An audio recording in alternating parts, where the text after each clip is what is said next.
Hi, this is Kathy Forty, and I'm here today for the Maui Community Investigations. And we have our guest today is Raphaelle O'Neil. She's an investigative weather reporter. And we're going to explore and talk about some of the unusual weather patterns that happened in Lahaina, Maui on August 8th, 2023, and see if we can ferret out what all those unusual patterns were, what they might mean, and based on her experience. So good morning, Raphaelle, in your neck of the woods. And before we start, I think our listeners would probably like to know, as an investigative weather reporter, what are your qualifications for that? I mean, obviously they don't give degrees for that in school, but you've been a long time researcher in this area. So just fill us in so we know. Yes, well, first of all, personally, I survived Katrina, and I was on the Al Gore bandwagon before that. And so when that happened, I personally had a stake in understanding, climate change, and especially as the narrative was being unfolded at the time that it was CO2 driven. I was completely on board with that. My first call was as an environmentalist. And as somebody who survived an absolute nightmare that unfolded in the days that followed Katrina, and seeing also the complete lack of care and abandon by the government, who was not only not there but stopping other people from helping us. And seeing that it's felt more like an agenda. But I would not be awake to that for years later until I heard about chemtrails. I saw the movie What in the World Are They Spraying? And I looked up that day and I saw planes, a blue sky day, planes coming and taking out the blue sky one trail at a time, and it fanned out to make a gray um, haze that just took out the blue sky. It was a blue sky day until the planes came. And whatever you want to call that, I had just watched the movie, so I was calling them chemtrails, but then I was called crazy for doing that. So it was fascinating how people can tell me that it was an online conspiracy theory when I saw planes take out my sky. So obviously there's a physical phenomena. And I even wrote a children's chemtrail book called Funny Clouds, a Chemtrail Tale. And I started a podcast, Beyond the Veil, just exploring the narrative and all of the chemtrail activists that were out there and what they had to say about it. So I became an expert on the narrative, and I was fascinated with the linguistic game that was being played and how you could have people adamantly, like pilots and smart people and people that shouldn't be in on some conspiracy, adamantly deny that chemtrails is a conspiracy theory. But yet we were seeing something. So where is the line? Where is the obvious? It has to meet somewhere. Science has to meet this theory and reality that we're seeing in our skies somewhere. And I dug into the science as I was, taking on very aggressive debunkers. I found out where they were wrong, and I also found out where the chemtrail community was wrong. And it all led to finding out something very interesting, that it was not CO2 that is actually driving climate. Believe it or not, it's water vapor. Water vapor is by far the most significant driver of climate and climate change. But we get away. How do they get away with this? If you tell a meteorologist that there's chemtrails in the sky, they call you crazy and dismiss you, and the conversation is over. It goes nowhere. But if you tell them that the contrails are forming jet cirrus and are causing albedo modification and weather modification through the process of the contrail formation on the aerosols, because all contrails they don't form on pixie dust, then you're in a conversation where they have to take you seriously, because that's science. And so, deliberate or accidental, and there's a lot of reasons to believe it would be deliberate. We see trails going off and on, but it doesn't mean they're all deliberate. And what it comes down to, I found out in the science, is ISSRs, which, interestingly enough, that term is absent from the NOAA's glossary of meteorological terminologies from the dictionary of meteorology. And why is that? Because that is what will determine whether a regular contrail, and regular contrails, again, form based off of the jet fuel. We don't know really at the end of the day what all. Would you tell us what the ISSR's? Yes, well, so it's ice supersaturated regions, and if the moisture is over 90%, then the contrails will persist. That is, and there's, because we were charting with an Appleman chart, we're seeing contrails on days that shouldn't be, because you better believe that the military, when they fly operations, they're in charge of whether or not there's going to be a contrail behind them or not, because they're not going to allow some contrail to reveal their location and their direction, right? They actually have contrail suppression technology, but that's not being employed. Why? So that's interesting. So water vapor up in the higher atmospheres can cause a contrail to persist. Now, it doesn't mean that you can't prove that they're spraying. You can actually prove, but you can't prove what. So the chemtrail narrative is very safe, because you can't prove which chemical comes out of which plane and when. You can't prove if they sprayed it or if it's a contrail. You can be pretty sure when you see them turning it off and on, and you can see one contrail that doesn't persist and one that does. There are clues, right, that let us know that we're being played. They are writing the plausible deniability in the lines that are laid in the sky. And so it's fascinating how this is employed to get to further their agenda while skirting the science, legitimately. And so the question becomes, because in interviewing everybody, I interviewed a former Air Force meteorologist. She didn't understand what she was seeing in the sky. Why would there be more water vapor higher up? Because the further up you go, the less air there should be. So there was something that has changed. And in fact, they admit that, things have changed. And we know that the Air Force is using HARP to manage the ionosphere, and has moved on to other ways of managing the ionosphere, because they've said this on record. There's video I can share with you that shows this. And so it's not up for debate. That has been proven. Now, what are these other ways that they've moved on to? Now, first, before we do that, I would just like to say that Maui has a heavy Air Force influence here, especially with our space station on top of Haleakala, the high performance computing centers here.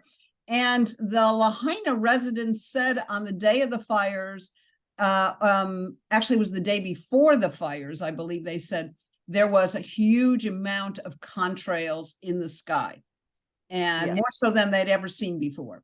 Right. So yeah, that came from some days the sky is full of planes, and then the next day you can't find a single one. You're like, what happened to all the air traffic? So we have a lot of ways of knowing, but there's still no liability in that narrative, because you got to catch the plane and you got to prove what is coming out of his fart. Excuse my bluntness here. So what was interesting was that I discovered, here's my favorite quote, and I will say this 2 times because I want everyone to get it, okay?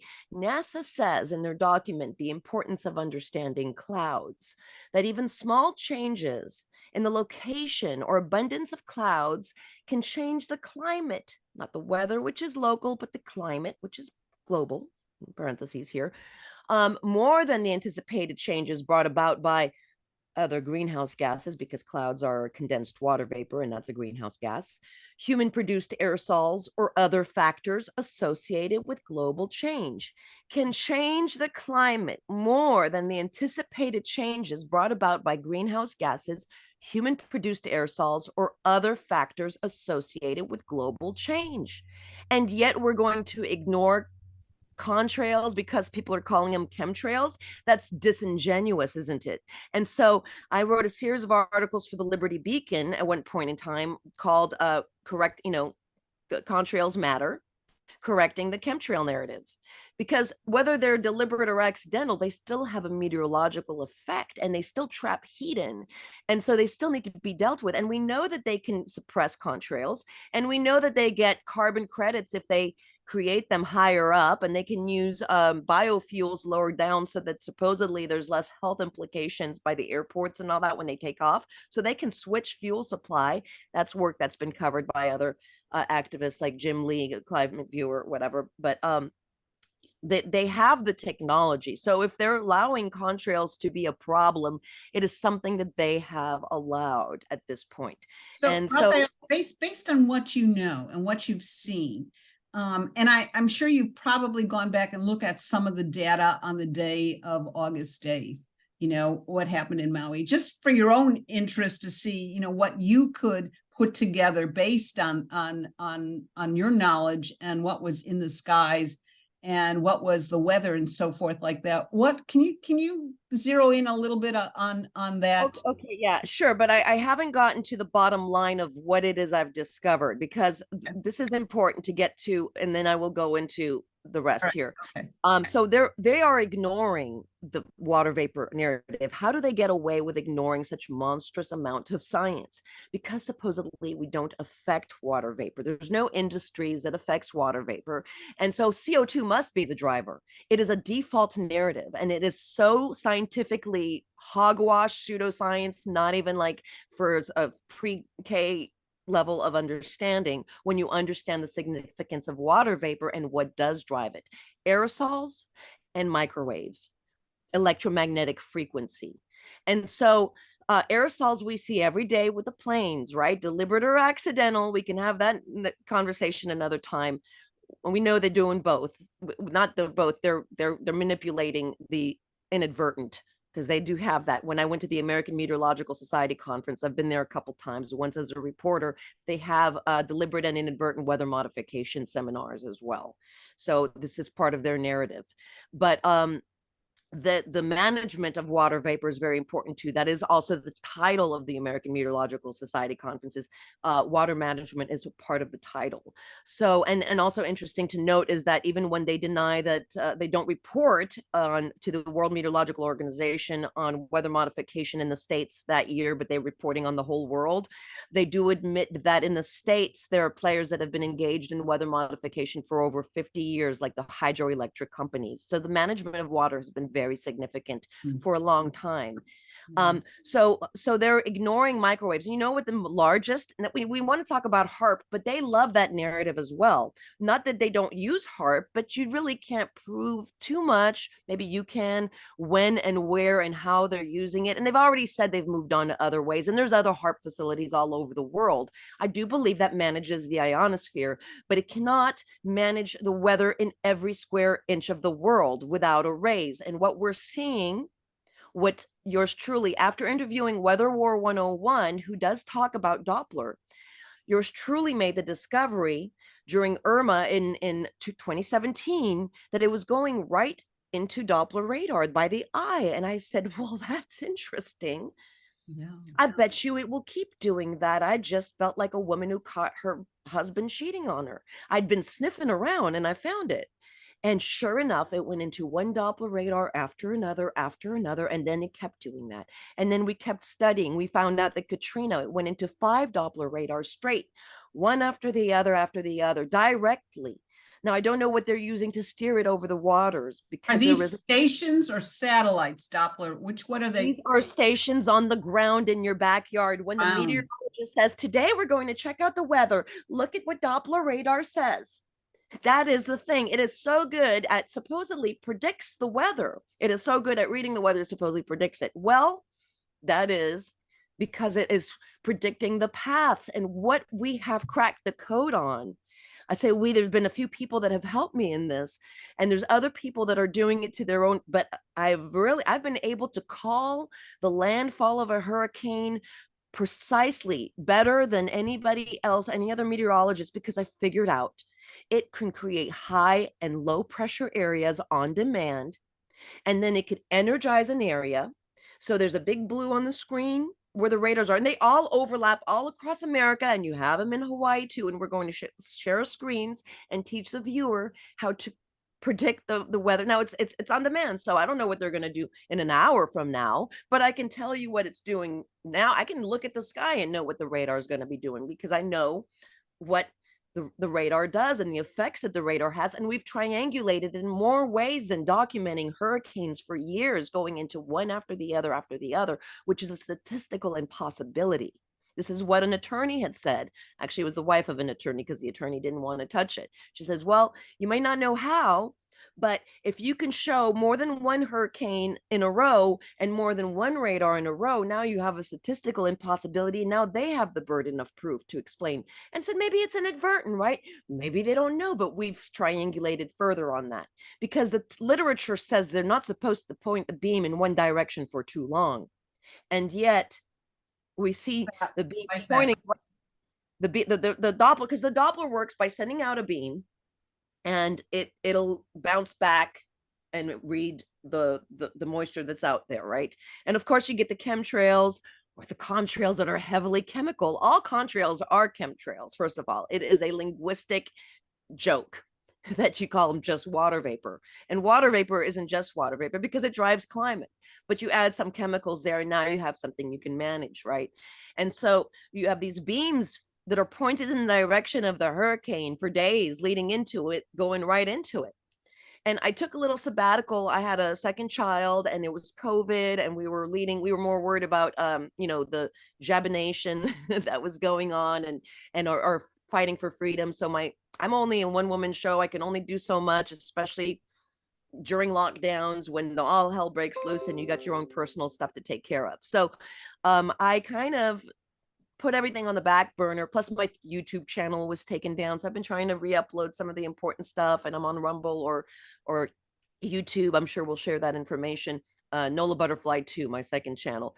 But I woke up with Lahaina because my heart just broke when I saw the butchery that took place. And I know the narratives. I've been following social engineering and I follow how, the agenda is rolling out and how, the jabination as well as weaponized weather, they're all tools in the globalist depopulation and consolidation toolbox, right? They just pull it out. They've got these narratives that they pull out and these things that they distract with. And they're the masters of the narratives because they control the media. Oh, who are they? Who are the people that are censoring everything and that are telling us, what is okay to talk about and not talk about. So in any case, I've been following this. So when I saw everything from the police chief that from the winds that kicked up all of a sudden, and I went and I looked. Unfortunately, I wasn't tracking the storm in real time, and so my favorite time to catch these buggers is in real time because then I have all the details that I need. I've certain radars have more detail and definition than others. So I'm happy when it's time to share the screen to show you some of these things and to show you what it looks like to have a storm going right into the radar and then do a 45-degree turn into the next radar or move backwards into a radar. Yeah, we had no rain. We had no rain. We had big winds, no rain. Right. And so it can make wind. And so this is something I'll be sharing with you and to explain. So when you look at the radar, there are rings, concentric rings around it. And you might see a blue on the screen or not. When the blue is on the screen, the further out that blue is, that means they're energizing the air. And you will not find low clouds when they do that. They are energizing the air and you can just watch those clouds rise up and get pushed up and you can see it. Now they can pulse it too, right? So that blue will shrink. Now, so what happens when they have a blue that energizes the air and stays up there? It energizes it and then they shrink it, right? So when they shrink it, that energy is released and it rises and it creates a vacuum underneath. And you will see wind waves going poof, poof, poof from multiple directions over the radar. You have a triangulation. So you want to create wind. Well, I don't know about radars that they can roll out. I don't know about that. I'm sure they can. They've got them at sea. I can't prove anything except the use of the radars that are on the grid. And so when you started having tornadoes, um in Europe, in France, that never has them. I knew, oh, they're going online with their radar. This is what's going on. So this is all mixing years of research and the research of other people, such as Weather War 101. I did an interview on him before I made my discovery of Doppler radar. He shows a lot of the power plants infusing water vapor into the system. I've driven through rain being made by power plants on my way to the American Meteorological Society conference in Texas, just coming right out, and you get this. They've created snow blizzard. They're on record with that. So this is a grid, you know. And I in my work, I made a documentary series called World of Hot Water, and then I condensed it into a movie. But the series goes into greater detail.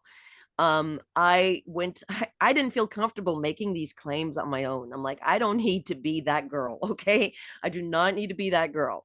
And so I said, when could this have started? Because they can't just be rolling it out now. I mean, I have to acknowledge what I'm seeing on radar. These are radar observations. I have to acknowledge the fact that I can predict the landfall when I can read where they're creating high pressure here and high pressure here in a low pressure valley. So I know that the hurricanes are going to go through that.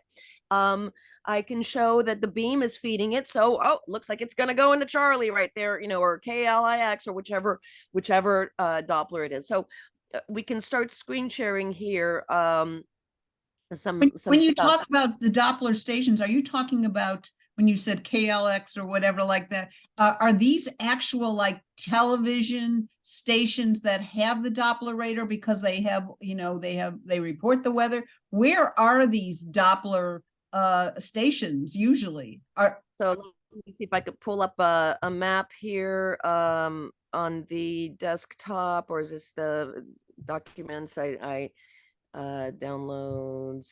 Do I have a download?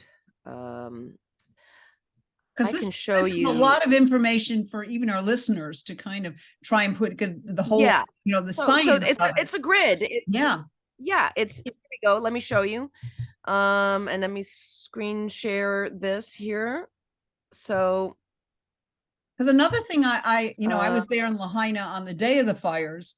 I didn't get caught. I escaped through the back part of the island. But yeah. out in the ocean, I was seeing water spouts as well, more than one water spouts. And I had never seen that before either. So I knew something strange was going on. Okay, so are we screen sharing here? Yes, yes, I can see the screen perfectly. This is your system of radars, okay, that are across the whole nation. And then you have them covering Hawaii too. These are your weather makers, honey. These are like these all look like they're attached to, you know, radio or television stations. They're Like Doppler. that. They're you can just Google what an X-ray Doppler. It's actually a dome, okay, and they have them out. They have them out in these areas, and you can see the weather triangulating over this. There's been a lot of office. This is a gazillion-dollar secret, okay? This is what, even in the chemtrail community, there are gatekeepers to keep you away from recognizing this significance, because they can't hide the grid. It's not like a plane that's going to be gone in a second. You cannot undo the knowing of this once you know this. This is why I got targeted. But I'm not a whistleblower. I am just a person with pattern recognition observing radar.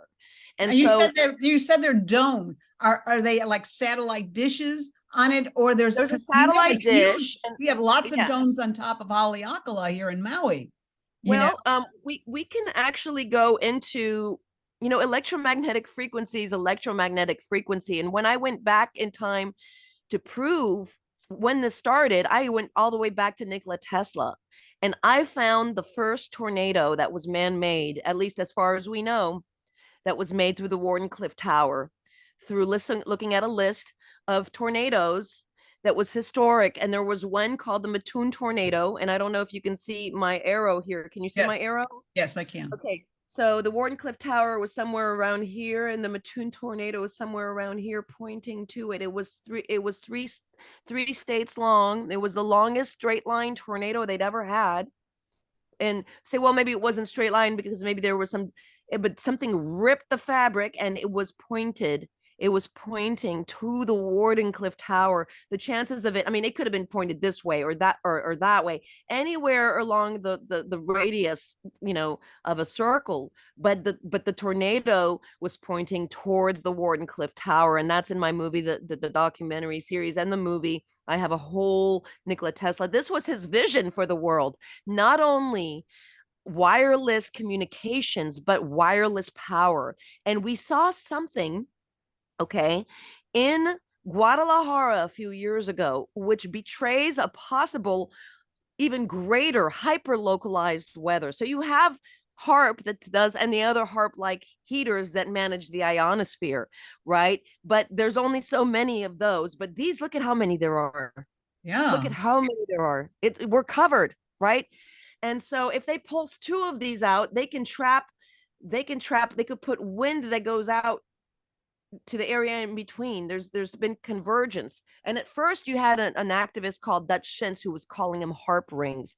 That was very disingenuous because they're not HARP rings, they're Doppler rings. And it's very clear if you're looking at the radar. So there was a little bit of redirect around that. I do want to get to some videos so that you can see some of what we're talking about here. But Do you have, by the way, do you have a map or anything that shows what, the Maui Doppler? well, I don't have a map. I actually have the radar itself. So are we ready to do that? Let Yeah, me let's go for it. It's new whole new share. education and weather. It's sort of like when you think of climate change. Yeah, change by the people, powers that be. They're the ones changing it. So, Well, this that's why I call it climate changed. It's been changed. It's yeah, and it's this is the thing. Both sides are right, right? Oh, climate change is a hoax and it's deliberate and man-made. Absolutely. Yes.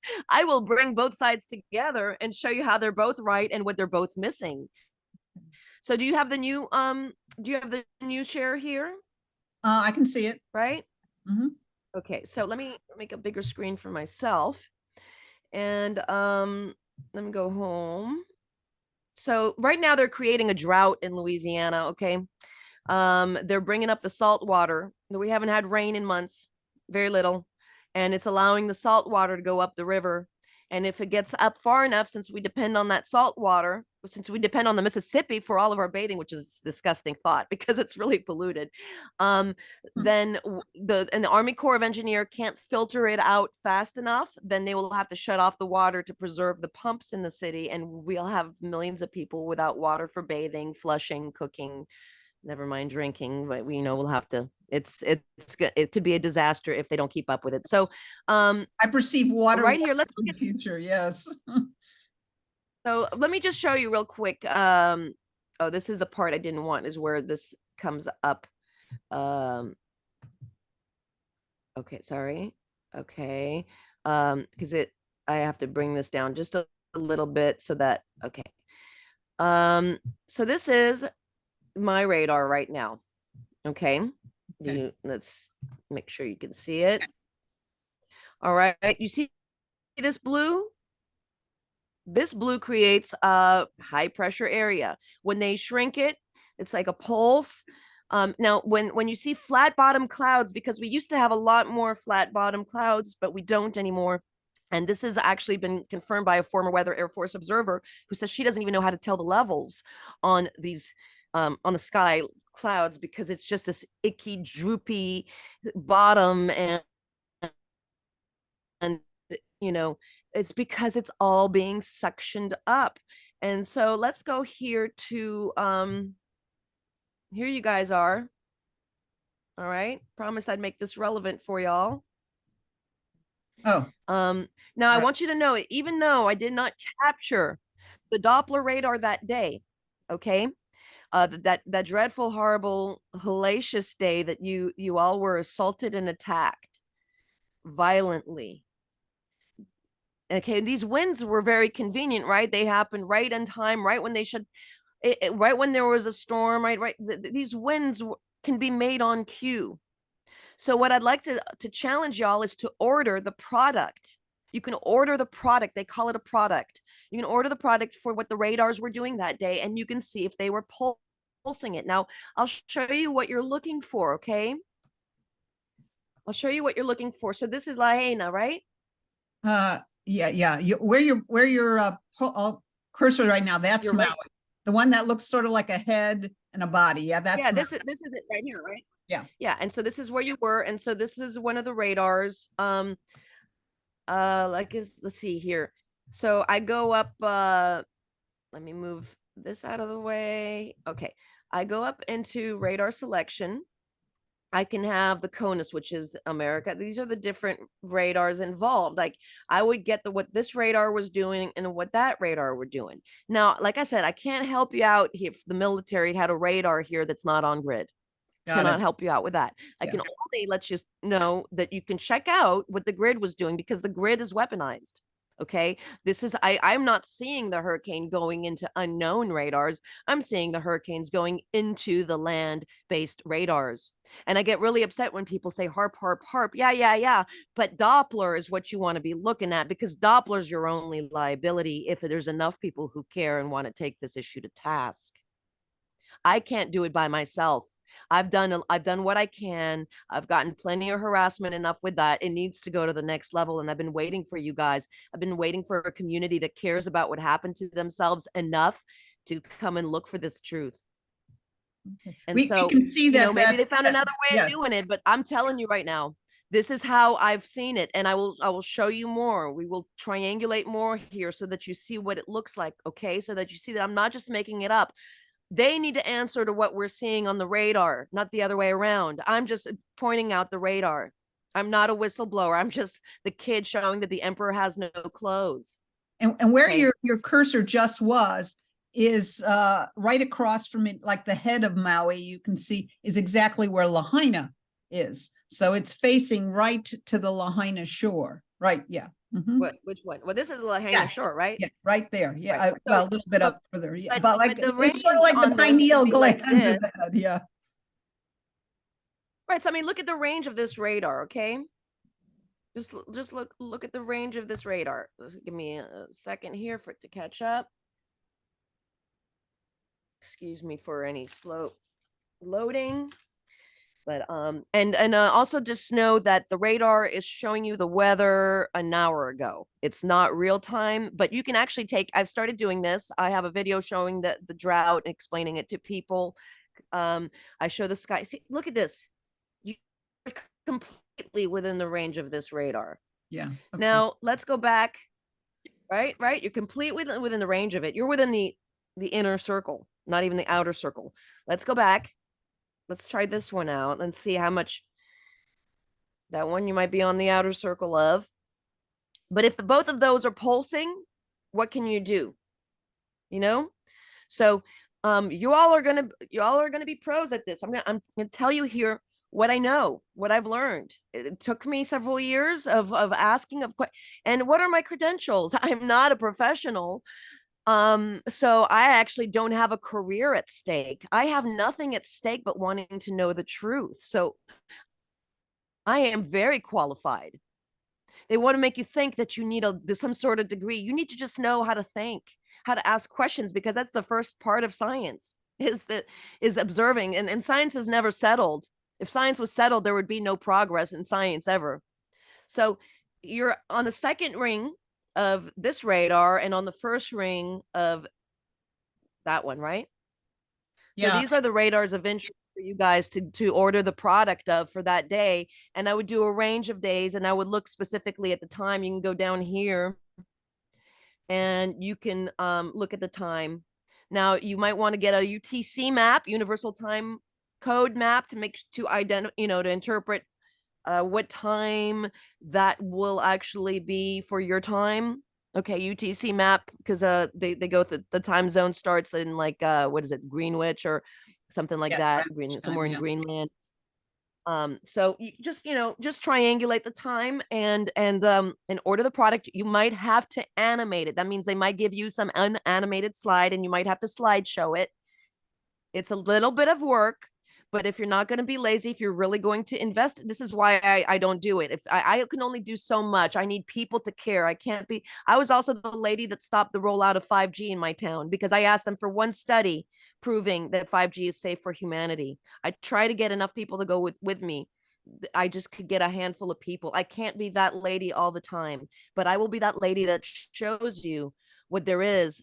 And if you guys want to be the people who care, and I think you guys are, so I commend you on doing your own investigation. So can we start just showing uh, a few videos? Let me add a new Sure, share. Is that okay? yeah, go ahead while you're doing that. And I'm thinking about whether, because like I said, we have stuff on top of Haleakala they don't necessarily talk about. But when you showed the Doppler station like on Hawaii, I mean, on the main island, the bigger island, it hit the other part of the island, which was the Kula fires. So we had two fires going, the big Lahaina fire and all the strange Kula fires up country, which is on the other side, which would face the big island. So, this is kind of interesting where the placement of these Hawaiian Doppler stations are. So go ahead. Yes. And also remember, it's a grid. It's a grid. They love, the more they can fan out this grid between the chemtrails and this. I'm not saying they didn't use satellites. I just can't prove a satellite. Once you get out into space, you lost me. I'm gone. I can't prove what they're doing. Some people know how to track satellites now. That's interesting. And we can look also on here to a very interesting patent I think you all should take a look at.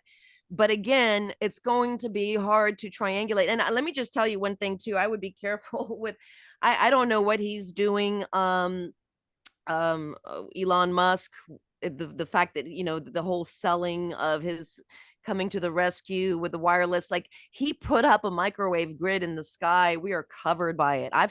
My friend has seen like beams coming out of the was it Starlink, and I'm just very suspicious of that. Anytime they go and put things up in space, supposedly for our good, I mean, I know we like the internet and all those things are essential and have become essential in this time. I'm not against technology. I'm just for transparency and the benign use of it. And if humans don't know where technology is at, then it's going to be used as to a disadvantage to further control us. So let me see here. I want to further screen share this. So let me go back on Zoom. Sorry if I'm taking a minute here. Let me focus.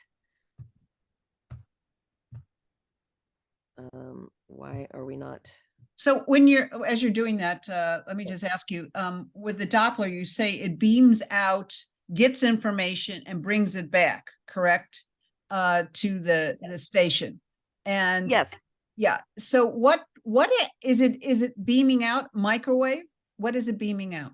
Yeah, these are these are on the electromagnetic spectrum. So what frequency exactly? There's information on that out there, and I have documents. I don't commit that stuff to memory, but it is in the and when you say, oh, they're microwaving the sky, well, wouldn't we be all nuked? The electromagnetic frequency is a spectrum, and so you can energize things. And I was talking too about how a few summers ago in Guadalajara, and this is important here, that in Guadalajara there was a sudden freak in summertime, June or July, maybe it was August, not snowstorm, sleet, hailstorm that turned into sleet that completely enveloped these cars. And I can show you the video of that, but one thing at a time. I don't want to get ahead of myself, but it completely enveloped the cars, right? And the storm, that the news reported on it here in the States, is used as part of the climate change narrative. But when another activist kind of showed the whole footage, and it was interesting because it was only for 2 to 3 blocks, and it was only in the streets, not on the sidewalk, not on the roofs of the buildings, but underneath the 5G LED lights. And so the question becomes, how hyper localized, and look at New York City. But also I did an overlap with New York City, again, a couple days afterwards. Now there is a website that does show the Doppler radars for the whole CONUS, which is the whole continental United States, in an archive. It does it for a birding website because supposedly you could track birds through radar as well. It's kind of interesting. But I was able to show how they were not activating that blue on top of New York City and in that area the day of. But it was in the rest of the United States a very strong blue. So they were blocking it from going anywhere else. And I showed how the rain went backwards, and the cone of extreme and severe weather was around the Doppler radar. So that is interesting when you keep having overlaps like that. And then they And called it sometimes you see it all of a sudden make an unusual turn, the weather, right. you know, Right. and as you said, steering it, you know, because that's not normal that all of a sudden a weather pattern takes a sharp right turn, you know, Right. And so to a we're going to certain start area. watching this here. It's going to start with Acquiesce, which was a company that was marketing themselves in the news in Africa, that they would end the drought in the Horn of Africa by using a technology that uses you'll hear it, very simple but non-polluting electromagnetics, and they align with the jet stream that's already out there and gently bring it in gently. And I overlap. The overlap I do with his interview is the work that I captured of the radar, doing the same thing with the storm, bringing a storm in backwards into the radar. Okay, showing that what he's talking about is exactly what I'm showing. And so let me get to it. Let me see if that let me know if you can see it. Okay. Can you see the screen where it's about to play? Or do Uh, I need a screen yeah, share? you know, I can see everything. Okay, So I don't know if it. just go ahead and click on the Oh, icon. let me go to the media player. Here we go. Okay. Yes, I can see. Essentially, we're drawing rain systems that exist over the oceans into geographic targets, into our agricultural areas. The technology uses electromagnetics, so we're not interfering with the atmosphere or with the environment. We're not damaging it. We're not using chemicals fired through rockets like other technologies use.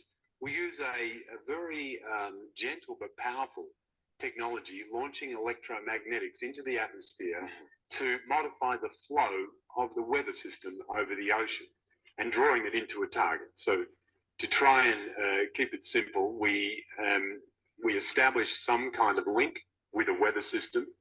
And once we've seen through satellite meteorology that we have that link, we're able to draw that system in incrementally towards the target, such as in this case, the Horn of Africa. So let's take this one as a case study. This was April 20th through the 21st of 2012. This was the visual that they showed on the website. And just as an example of their composite map, and I thought it was a great example to use because here you can actually see you have the front coming through, and then the Doppler radars build a wall. They bloom out, stopping it from continuing on, and it sends it up instead. So he's coming across, but the blooms come, and then it breaks it up and sends it out. And this is illustrated really well on the slower one here. See, this Doppler takes that line of weather, and because it's And it created a nice wall so that it only stayed in one area. Yeah. Yes, and watch this too. What you need to understand that it does more than just bloom out. It does more than just make beams that feed into that the eye of the storm goes right into, because so it creates a beam that can create a pathway for storms to go into. It can create a high pressure area that it can stop a storm, or it can shrink it and make a wind wave, and we'll show that later on.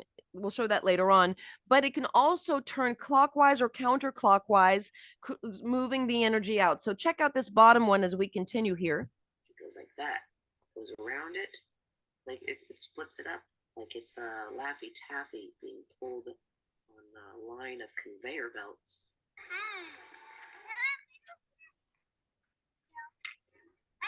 The Doppler can turn one way, and then you move the red ball is the piece of energy through, and the Doppler rolls through.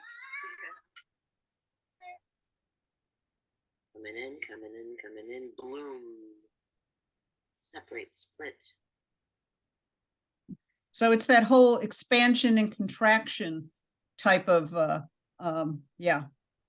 Yeah, they as it contracts, so does the weather triangulate over it. So let's see here. So you can play that back if you're watching this. Let's see here. Pressure. Let's see. Fronts. High and low pressure. So right now it's when it's all blue, it's a high and low pressure. areas. Now it's low. Right? They release that. So this is low pressure, low pressure, low pressure, low pressure, low pressure, low pressure, low pressure, high pressure. And this is over what period of time? Or is this, I mean, is this over? This is over the hours course or of a day here. a day? You can Okay. look at it on the top here. You see this? Okay, got it. It'll track the time. So this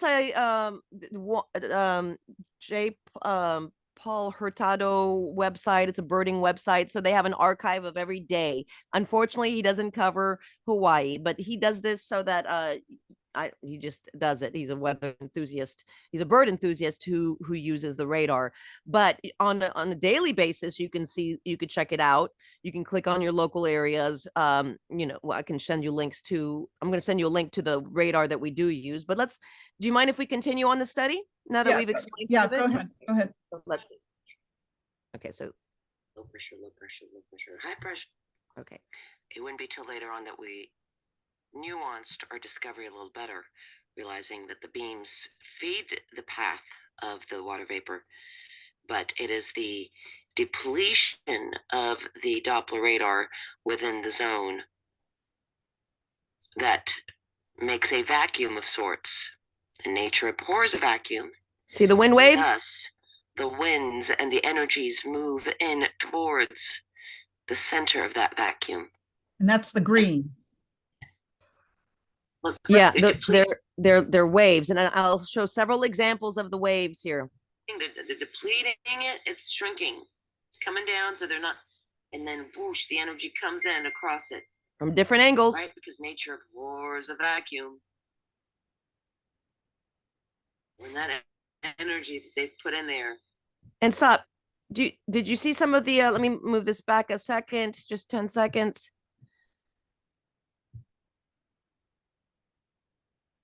Oh, is it going to play? Come on. Sorry if I got it stuck here, but you could see it starts to ruffle. It starts to ridge. So these aren't harp ridges. These aren't harp ruffles. These are Doppler. This is a $1 trillion secret. They cannot take this grid down. They're relying on it. They don't want this to reach human consciousness. They can't put the cat back in the bag. And so it's been very hard to get the chemtrail community to echo this. I had people following me because they can, with intellectual honesty, they can see that they can see this for themselves. Right. So let's see if I can get this to play again. Okay, while you're doing that, the pattern, just because this is, I'm sure people are watching this and they're not might be a little confused. You know, the white lines, these grid lines, when they start to wave like that, you know, that means that that's the wind manipulation, or just making sure I understand that correct as well. Well, and I don't know why this is not working here. Okay. Hopefully I don't have to do a disk cleanup while I'm on the middle of a Zoom. I don't know what that would do. It should be playing. Okay. So let's see if I can move it along. Okay, so this was a multiple. Okay, let's see here. See this? See how that becomes ruffled? Yes, ruffled. Right. That's the effect it has on the clouds and the surrounding area. Oh, it's the blue ruffling. I see what you mean. The blue ruffling. Yeah, it is the energy, but it affects the clouds. It's like striations. It's right where your cursor is, the striation lines. And somebody once, showed me that, and they thought that was HARP related, when indeed that is the Doppler, the manipulation right there, correct? Correct. But look, I'm not saying HARP doesn't act. I believe that HARP is an ionospheric heater that they use more to manage the jet stream. And then this is a tropospheric heater, which is a lower region of the atmosphere that helps to decide whether that jet stream is going to have an effect and what kind of effect it's going to have on a localized area. And now you want to add 5G, a high 5G area, you can have biblical flooding in New York City that aligns with, right? Because it's all electromagnetic. It's a grid. It's electromagnetic frequency. Once you understand what all they can do with frequencies, we are all frequency, energy, and vibration. Nikola Tesla, and we know this. We know that they changed the frequency of music to one that's discord. The Nazis did it, and then the International Board of Music, whatever people, that's not my area, made it the 232 standard. hertz, right? Yeah. Yeah. So, and we know that some people are healing with Rife machines, frequency machines.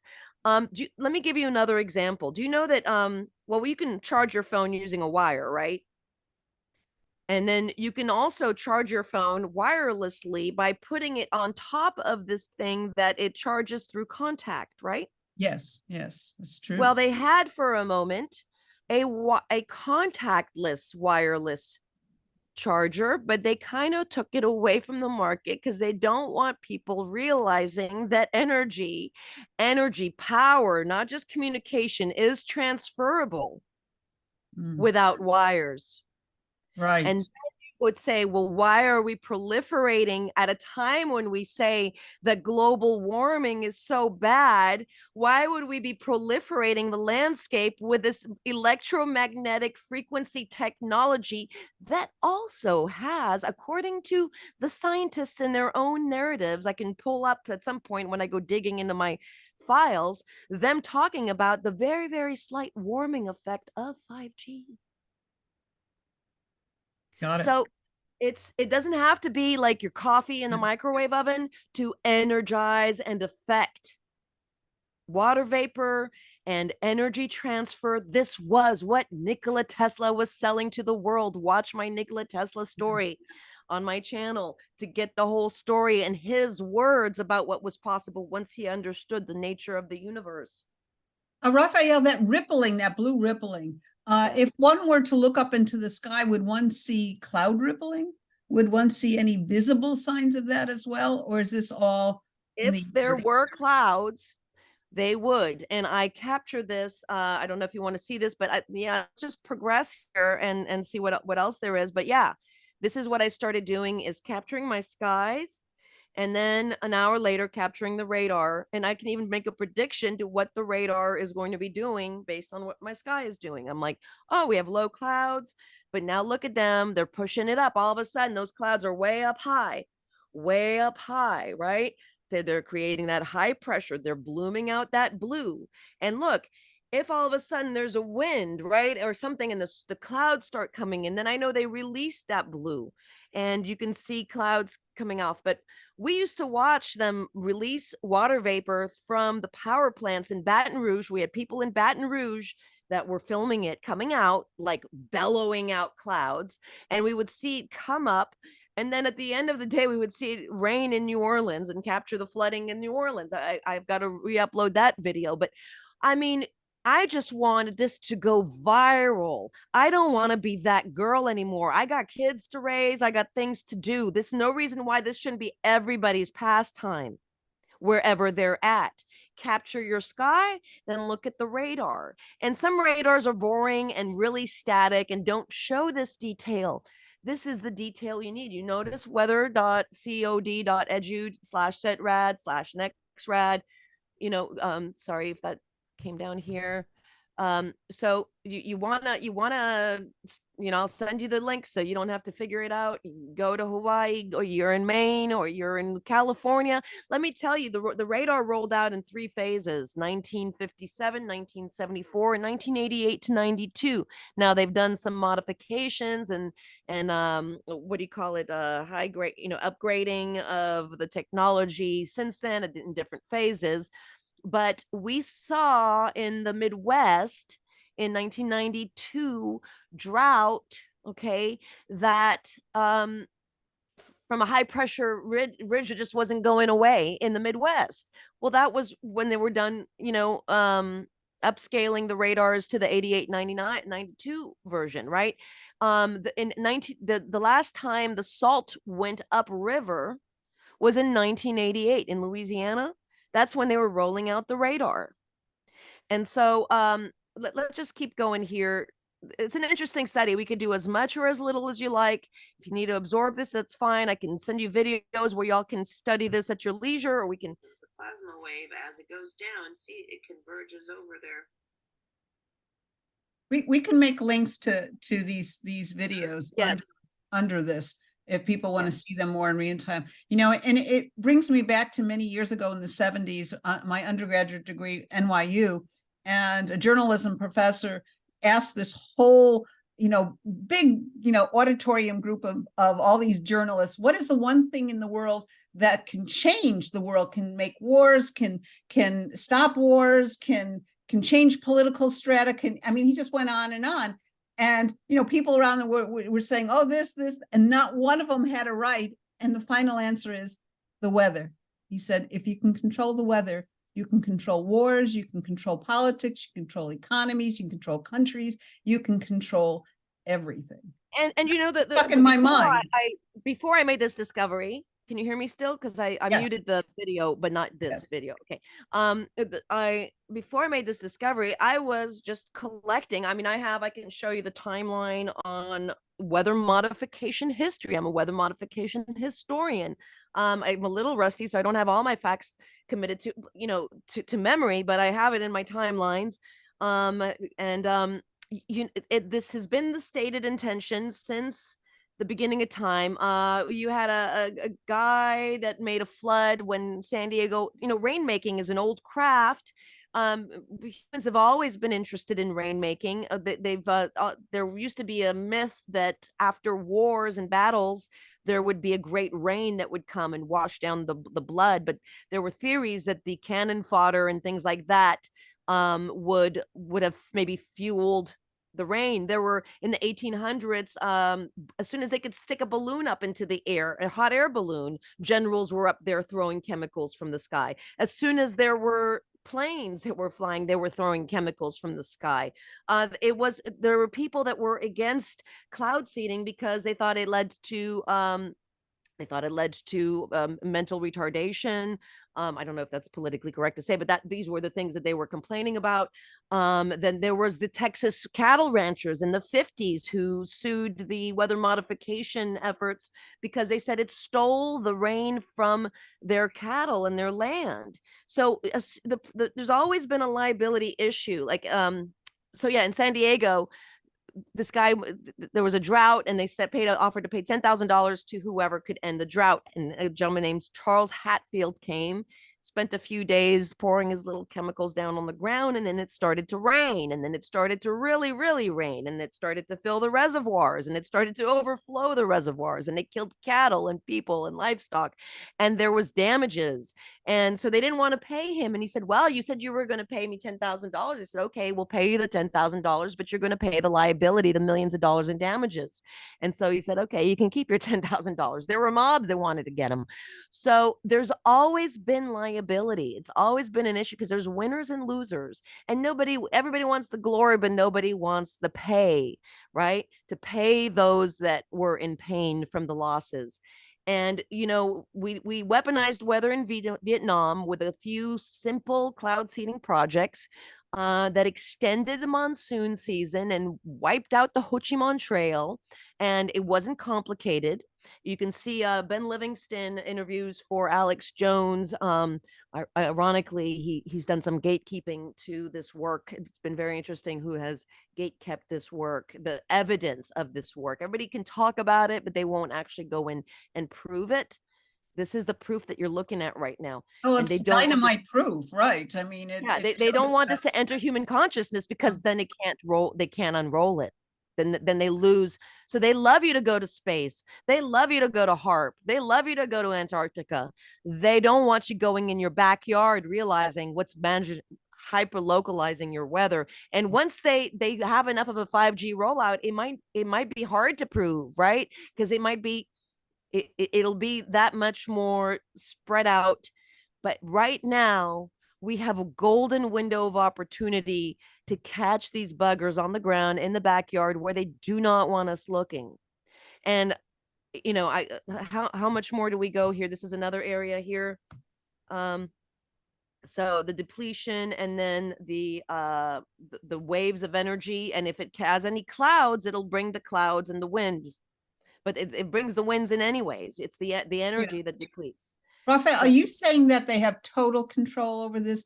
Or, I mean, say like Hatfield, Charles Hatfield, of course, he was just a neophyte at this, but are they at the stage where they totally can control it and it won't get out of hand and cause, extreme damage unless they want to cause that damage, of course. I think that they have target areas. All right. So if they're pulsing the system to get an objective done, right? So let's say, okay, we need a storm to hit New Orleans, right? Or we need a storm, then they're going to have to pulse the continent the way they need to. So somebody might get drought that day that they don't care if they get drought or not. So, but that's just, sorry, you're in the way, right? So they can control the target area for sure. Is it 100%? I'm sure there's there's margins of error. And I'm sure that they're probably, who's got their hands on the Doppler? I'm sure that it's AI controlled with whoever is the mastermind general that is, behind the ultimate objective, right? So if they wanted to get rid of like the importation of Mexicans that were sent, or South Americans that were sent to New York City, they'll just say, okay, we got to flood New York, let's clean it out and get everybody out of there. And they just did. Yes. Yeah. Well, that was my first question when I saw, because I've lived in New York for many years, and all those garden apartments that are down below, and you see water rushing in. And I said, my first thing was well, what did they do to all the immigrants, who were, maybe out on the street and so forth like that? And that was the first thing is, okay, did they use it, as a way to eliminate some of that? Sure. And I'll say, never take the cow to market just for the milk. You got those horns, you've got those, you got that hide, you got that meat. And that's what we see is that it's not usually all black and white. There's usually a few shades of gray in there. A lot of ways to manipulate it. Furthers the climate change agenda and narrative that rolls, and then as soon as you're a victim of weather, then you tend to get on the bandwagon. At least that's the objective. So here's the Air Force Weather Observer. I don't know if you want to. Yeah. Is this what we're seeing? We're seeing a cloud formation here. We see a lot of strange clouds in Maui. I mean, really strange clouds at times. I have some pictures of them as well. This almost look like the eye of a hurricane. Some of these clouds, Yeah, well, this is like Doppler. They blame it on HARP, and I'm sure HARP can do it, but can HARP manage the weather every square inch of the world? Not really, right? I mean, you need a lot of arrays for that, and we're seeing. And now I want to say something else. I want to put something else on your radar, pun intended. This is a theory of a friend who works in the power for power plants, right? So when there's down power plants, she goes there. She was seeing this was a new line of research, so I can't back it up. I don't have the proof, but this is also for human consciousness if someone wants to take this work further. That solar fields are blamed for creating drought. That is a mainstream complaint. And wind farms are also there's a concern of people have band together in California to stop a wind farm because it could create greater fire risk. And so you have recently had solar farms and wind farms added to your area. So how that plays into the grid is interesting, but I don't know enough about that, but I'm showing you plenty enough just on the radar itself, right? So, but you can't rule out that it's a grid, and it's kind of a catch-22 because as there's bad weather, the narrative rolls out and they come out and say, we need more communications. We need more talking between radars and weather stations. And, we need more of this. And so it's like, it's just this never ending self-feeding catch-22 that amplifies itself. Right. And unfortunately the narrative intensifies with each event that happens. But so we need to be vigilant and keep our eyes open to everything, because they would love for us to not be able to pinpoint it. But we need to give credit where credit is due and start holding them accountable where we can. And so this is why I'm happy to share this. But this was the former weather observer and what she's talking about. Okay.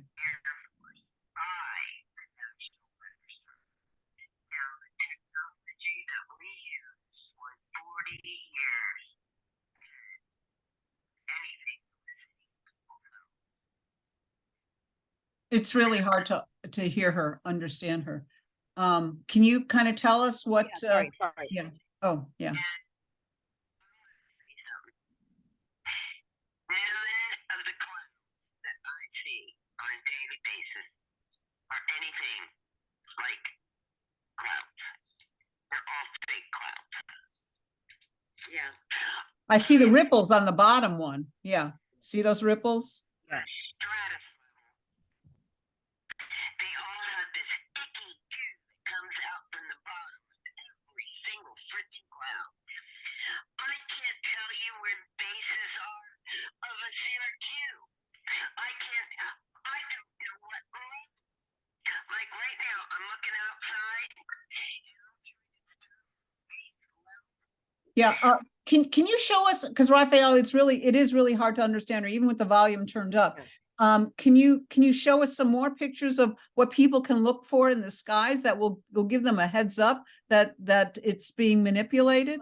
So these are flat bottom clouds. This is where you have an even level. We don't have that anymore because they're fluctuating, those microwaves, right? And it's all being sucked up. She was saying she doesn't understand why there would be more water vapor up higher than there normally is closer to the ground, because the further up you go, the less air there should be, right? This was her as a weather observer back in the years, and now it doesn't make sense to her. So, this was just a little slideshow. Here, let's see here. Let's see what else there is here, because I think, okay, these are chemtrails. These are the power plants when they pop off and create, infuse water vapor into the atmosphere. This is harp rings you could see around the station. Okay, so, and then this is when I first noticed the storm was going into the radar, and I thought, oh my God, did he just say we're having interference? We have a bad view of Doppler has a bad view because the storm is interfering with it. And I'm like, I just put 2 and 2 together right there. It all came home for me. And I'm like, are they going to do this? And this was where I made the observation. This was down in Key West. Look at the eye of the hurricane's going right over Doppler radar. It was going right into it. And look, this is not a hurricane. This is a land-based weather event.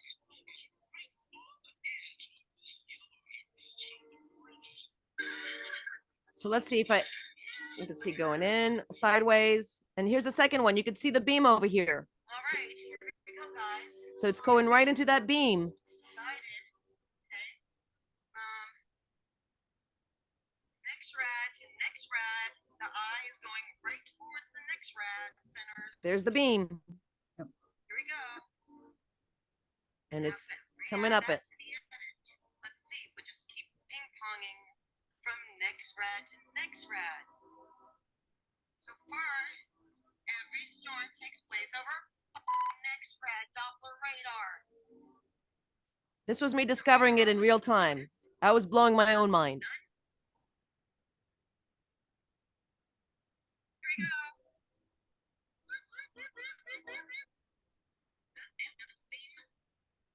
And you're saying, regular weather people are somewhat clueless to this, or what? They haven't. You a lot of people are clueless when their husbands are cheating on them because they have a very comfy lifestyle, and it's in their best interest to remain clueless, right?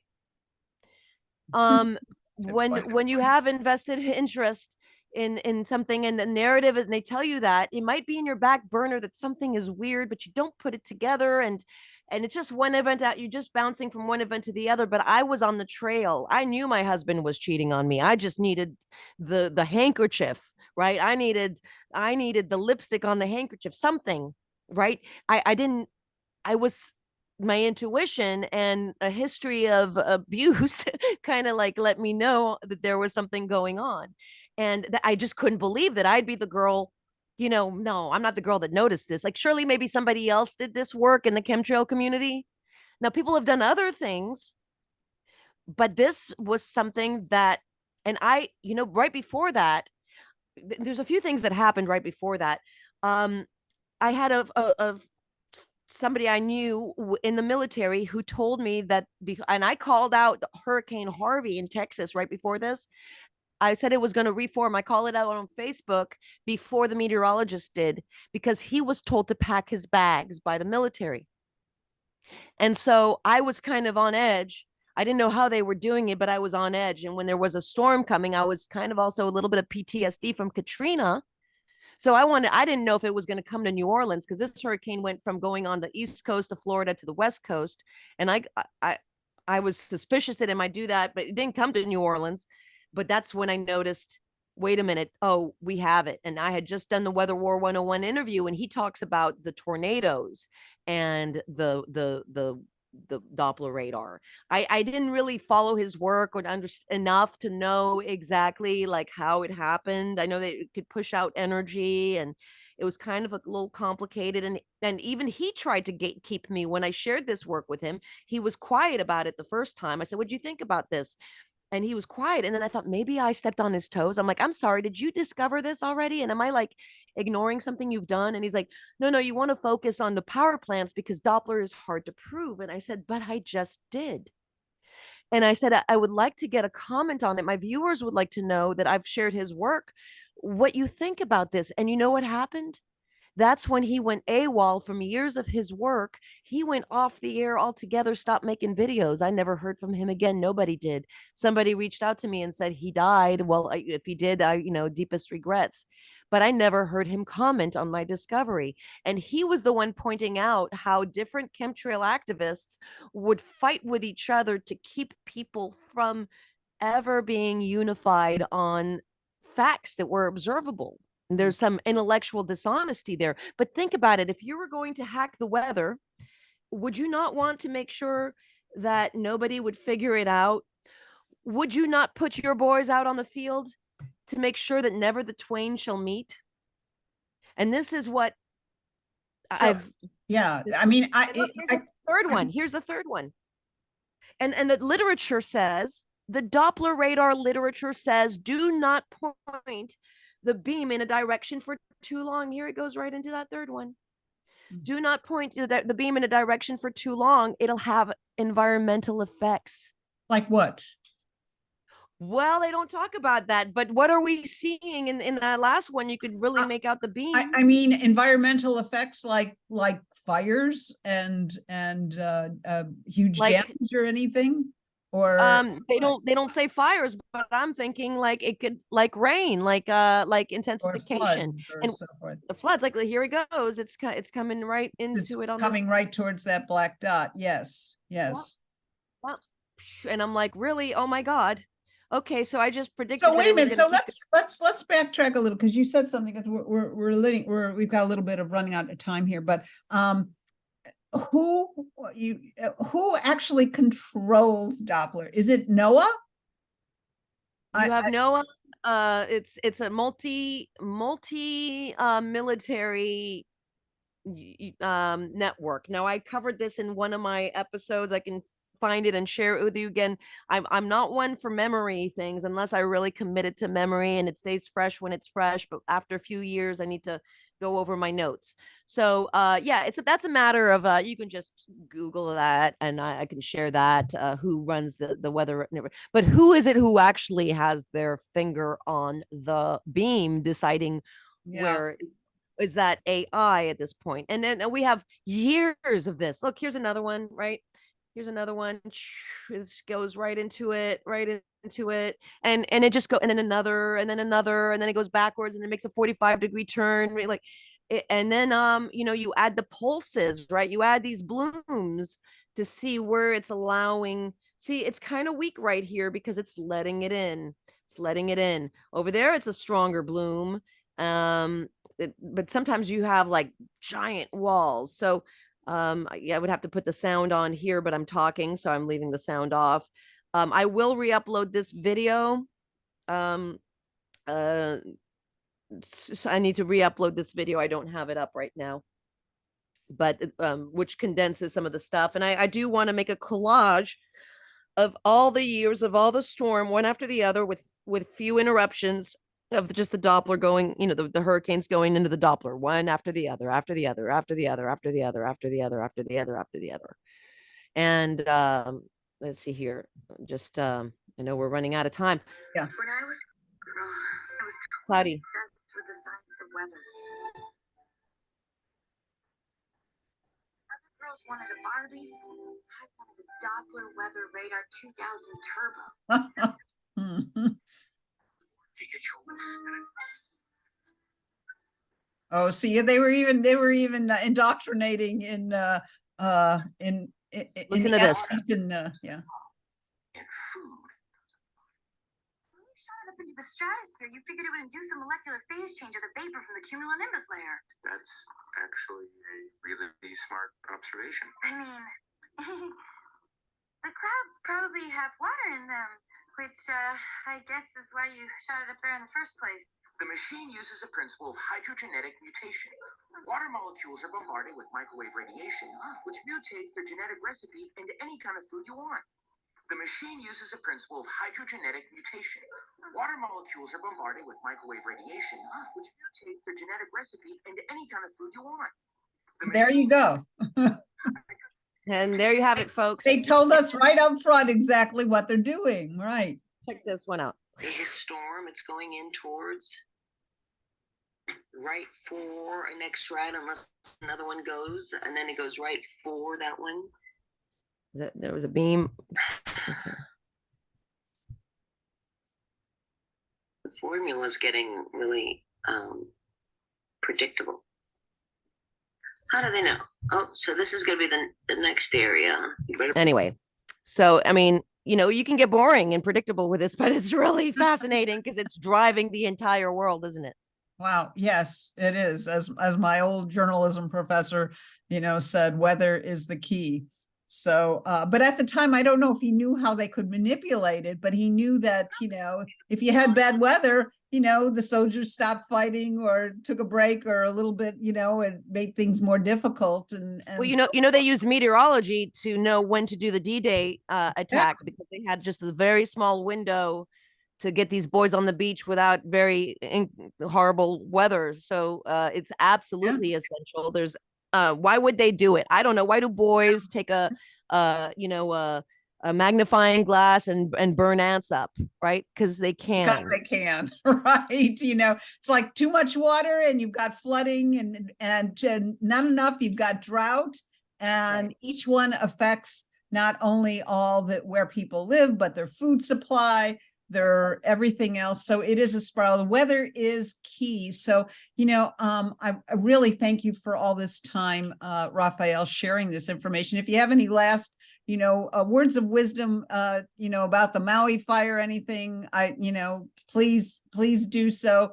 I think this has given our audience, or those, you know, at least in Maui community investigation, a lot to think about, because we are just one to gather information.